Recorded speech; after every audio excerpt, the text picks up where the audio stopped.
আরো স্মরণ করো যখন ইব্রাহিমকে তার রব কতিপয় বিষয়ে তার আনুগত্যের পরীক্ষা নিলেন, অতঃপর তা পুরোপুরি সে আদায় করল। আল্লাহ তাআলা বললেন, এবার আমি তোমাকে মানব জাতির জন্য নেতা বানাতে চাই। সে বলল, আমার ভবিষ্যৎ বংশধররাও কি নেতা হিসেবে বিবেচিত হবে?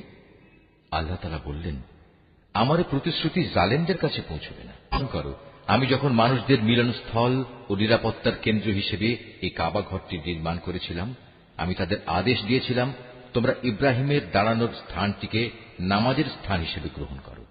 আমি ইব্রাহিম ও ইসমাইলকে আদেশ দিয়েছিলাম যেন তারা আমার ঘর কাবাকে হজ ও ওমরার তাওয়াফকারীদের জন্য, আল্লাহর ইবাদতে আত্মনিয়োগকারীদের জন্য, সর্বোপরি তার নামে রুকু সেজদাকারীদের জন্য পবিত্র করে রাখে।